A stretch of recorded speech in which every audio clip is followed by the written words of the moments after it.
Welcome to the Funny 'Cause It's True podcast. I'm your host, Kevin McGeehan. The show is recorded live every other Tuesday at 10 p.m. at the Second City Hollywood in Los Angeles, California. Storytellers are either predetermined or chosen randomly on the night of the show to tell a true story based on different themes, and this podcast is a mixed bag of some of my favorites. The theme of this episode is uncomfortable situations, 3 stories of awkward social discomfort. Jessica Anne Svendsgaard gets caught in an outright lie. Kendall Burdett makes a grave faux pas in the worst place possible, and I discover what it takes to get an A in community college. But let's not dawdle. First up, Jessica Anne Svendsgaard.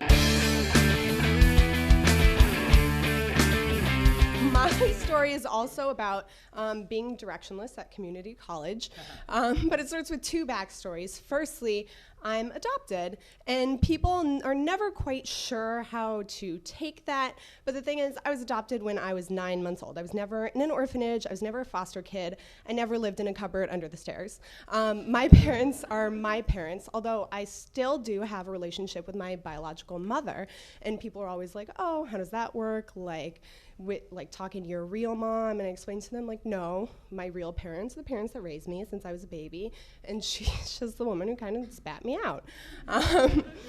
And with my friends, it's something that's common knowledge, and it doesn't really affect me in my day-to-day life, except for when I have to explain it to people. Like when I have to explain that my last name is Norwegian and I'm not, or explain why my parents and my sister and I are all different ethnicities. 2, I was not particularly good looking for the first 14 years of my life. And then freshman year of high school, I got kind of hot. And the very first boy who looked at me, he was half Asian, half Jewish, and just a little bit chubby, which at the time was just everything I wanted out of life. And just the very first boy to want me, that was enough for me, because we got together when I was 15, and we stayed together all throughout high school. And so it came to be senior year, second semester, and he decided to go to USC because his family is rich. And I decided to go to the Bay Area Community College because I just had not realized my potential yet. And so we spent the summer together being happy-go-lucky teenage boyfriend-girlfriend, and then at the end of the summer, we did the really smart thing and decided to stay together as we started new lives 400 miles apart. And I know it made my parents uncomfortable, it made his parents uncomfortable, it made all of our friends uncomfortable, and anyone who came in contact with us uncomfortable, because everybody knew what we didn't, which is that it wasn't gonna work out.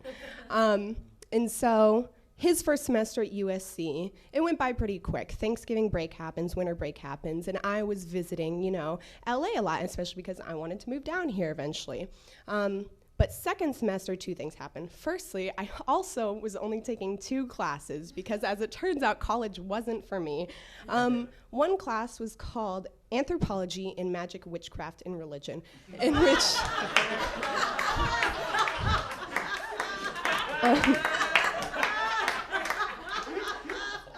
not once did we talk about Harry Potter. I was severely disappointed. And my other class was a screenwriting class that I was genuinely interested in because it's the field I'm pursuing now. It's the only thing I really got out of my 1 year at crappy community college was that I really wanted to be a writer. And my teacher was a really cool guy named Mr. Dildine. But he was very strict on writing deadlines. That was something he really wanted to instill in us. And so it got to the end of second semester. And so in second semester, you have finals week, but then the week before finals, you have dead week. And dead week is when you don't learn anything new, you just review everything you've already done. So then when you take finals, you're like good to go.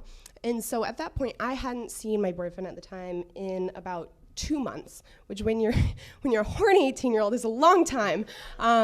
And so I decided that in dead week, because I was already prepared for both of my finals, because there were only 2 of them, I would take a drive down to LA and see my boyfriend and then come back and take my finals.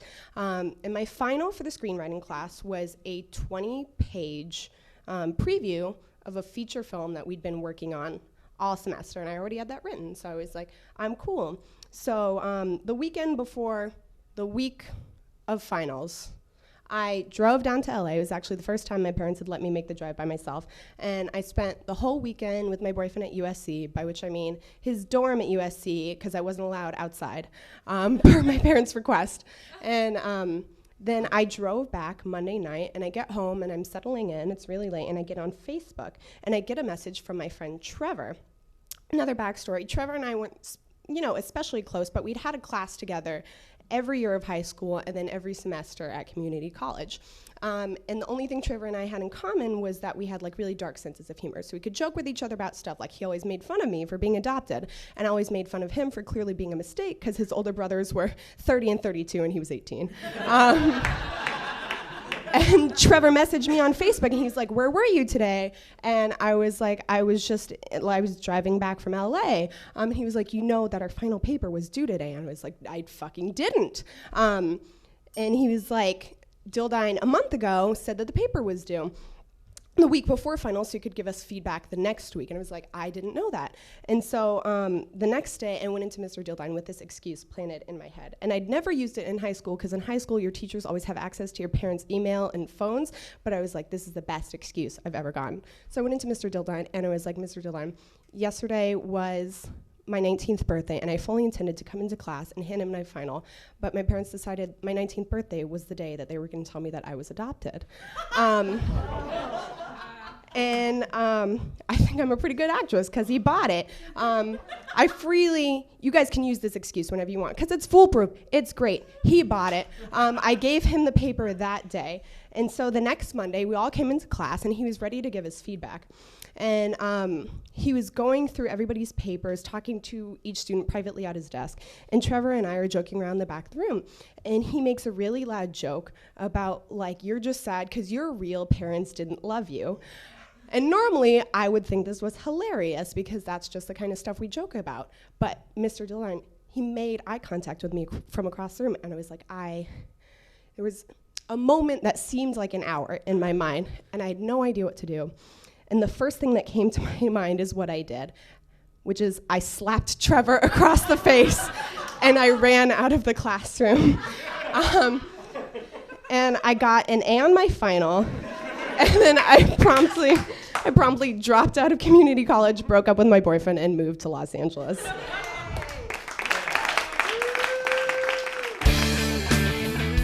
Before we get to our next story, I need to give you a little bit of exposition. Kendall and Tyson are best friends.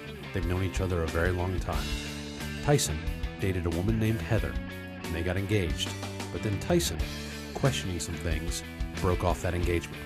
Later, Tyson regretted this decision, and he wanted Heather back, badly. So he enlisted the help of his best friend and our storyteller, Kendall Burdett, to win back her heart. This is the story of how that went terribly wrong. Next up, Kendall Burdett. I'm almost there, man. I think I can win her back. I know I broke off the engagement. I think she wants me back. Okay, cool. So we'll get her back. He's like, listen, I need you to be my wingman on a thing. I'm like, okay, cool. He's like, I need you to come with me to a family thing that they're doing. Family thing that they were doing was a funeral of a child in their family that there was a very young child. One of the sisters had a stillbirth, and they were having a funeral for the baby. He's like, you have to come with me to this funeral. Funeral turns out to be one of those type of funerals that everyone's like, even though it's very sad, everyone's very uplifted and very like loving and giving, and it's like the spirit of love and happiness is there, even though it's a very tragic thing. So I say, yeah, all right, I'll go with you to this thing. So we go to the funeral, and he's like, at the end of the service, which was remarkably beautiful, in the midst of all of this turmoil, I say, all right, man, listen, I'm here with you. I need to go. He's like, well, come up with me to say hello to the family so I can win back the respect of the family and I can win her back. I'm like, oh, okay, fine. So we walk up. Now, this was an outdoor funeral. This was in the state of Utah. It was very damp, it had been raining earlier the day before. So we walk up, And he's giving his condolences, and we're all hugging, and we all know each other. Now, the mother hates me, and I can see it in her eyes that she hates me. It just has that, like, deadness in her eyes.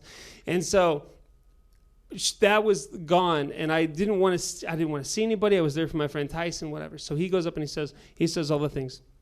And I'm just trying to get out of there. I see a few people, and we're about to get out of there, and just as I'm about to go up and give my condolences to the mother and to the father, meaning the grandmother and the grandfather, right? That here's what happens. So this woman in a wheelchair is it's really crowded, and we're up right by where here's the coffin, and here's which was up above ground, and then here's the hole, where the hole was in the ground, covered with some material.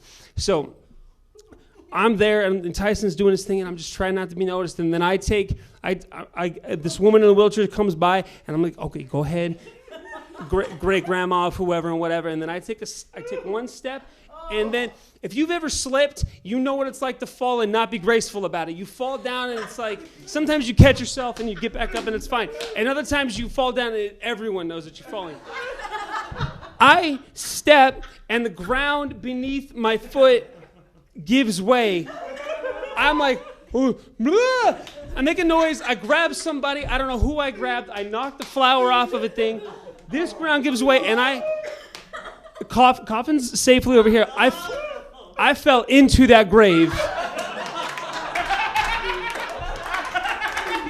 And not even kind of. Up to my armpits in grave. And I'm like, and I'm not even smooth about it. I'm like, everyone else is silent. Not like hubbub, silent. They lift me out. It's silent. Security people come and escort me away. It's silent. The father of the future father-in-law, Tyson and Heather are happily married. Doesn't matter at this point.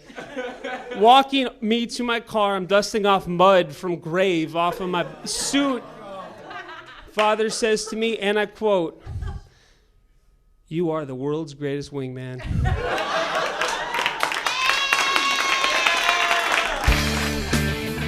And finally, me, Kevin McGeehan. My mother and I always had this thing where she did not agree with me when I would always say to her, things work out, just trust that it will. She always found that infuriating every time I said that. And here's one example where it did. I went to a community college right after high school because I was directionless. I went to Florida Community College at Jacksonville, or as some clever people called it, fruit juice.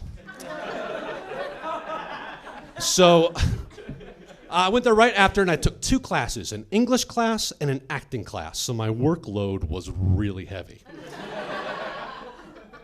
In the English class, it was taught by a man named Professor Robinson. And Professor Robinson was a man in his 60s, a little overweight. He looked like a man in his 60s, gray hair.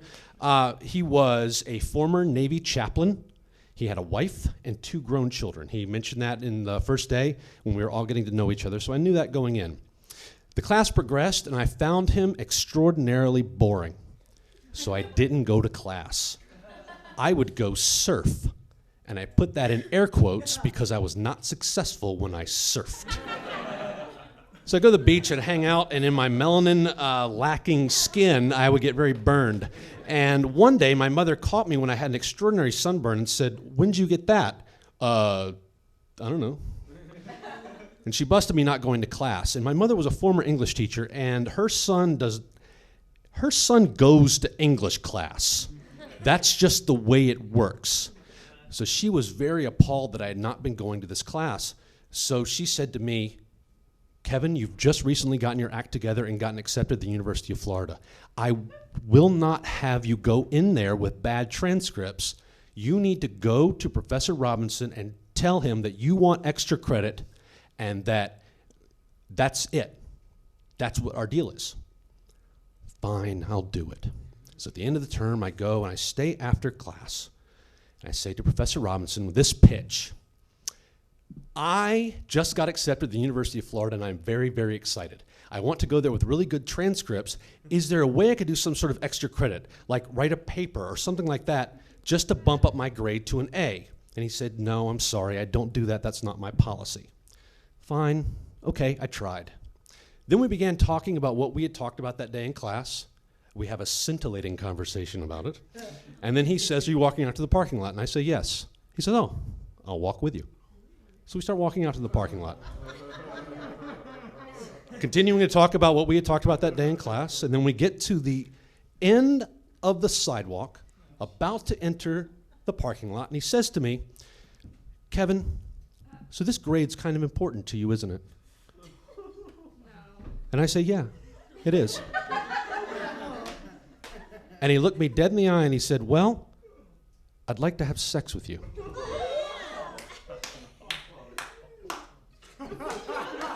Now, to describe myself at the time, to give you just a physical version of what I look like, I was about 35 pounds lighter. I had really long bangs. I looked like the lead singer of Thompson Twins, just that guy. And I had 2 gold hoop earrings in this ear that were both of them purchased by my mother. So that's what he's looking at right now as he makes this proposition. So backing up, he says, well, I'd like to have sex with you. And I answered him in the most honest sentence I have ever uttered in my life. I was kind of hoping I could just write something.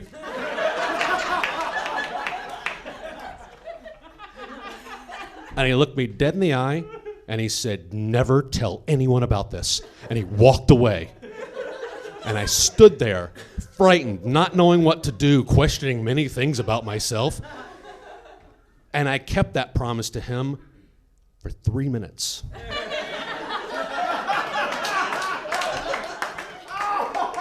I ran to the first person I knew, the first friendly face I had seen, and it was a woman named Farron. And I went to Farron, I said, this guy just asked me to have sex with him, and I don't know what happened. And she looked at me, and I swear to God, this was her first reaction. Well, you do have earrings. So that night, I didn't know what to do. I didn't know if I should tell my mother or not. It was very embarrassing. And, well, you know what? I'm not going to tell her, I thought. And then I was going to go back, and I was going to take this final exam. And then when I did, there were 2 days you could take the final exam, a Tuesday or a Thursday. And I thought if I take it Thursday, everybody else is going to be there because no one's going to want to take it early. They're going to put it off the last minute. I go in, it's me and another girl, and she finishes 20 minutes before me. So I've got to walk up to his desk and hand him my paper. We smile at each other like we're old friends, and then I promptly leave. That night, I have to tell my mother that if for some reason I get an F in this class, it's not because I didn't do well. It was because I would not fornicate with my teacher. And my mother was shocked. And, oh my God, Kevin, I'm so sorry. I put you in this position. I made you go do this. And then she looked me once again dead in the eye. Was it your earrings?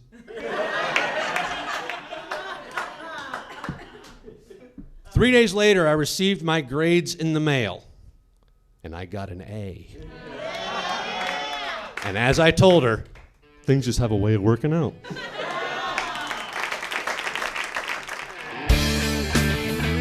That's it. That's our show. Special thanks to our storytellers Jessica Anne Svendsgaard and Kendall Burdett. Also thanks to Josh Callahan, Mark Warzeka, the Second City Hollywood, and the Comedy Podcast Network for producing the show. You can like Funny 'Cause It's True on Facebook to find out upcoming show dates and themes. All the past episodes are available for free download on the Comedy Podcast Network and iTunes. While on iTunes, feel free to leave a rating and a comment about the show. The more comments help the show grow to a broader audience on iTunes. Plus, it appeases my staunch desire for approval and acceptance. If you would ever like to see the live show, Funny 'Cause It's True is every other Tuesday at 10 p.m. at the Second City Hollywood, located on historic and urine-riddled Hollywood Boulevard. So come out, put your name in contention, and maybe you'll get chosen to tell a true story on stage, and from there, get chosen to be on the podcast. My name is Kevin McGeehan. Thanks for listening.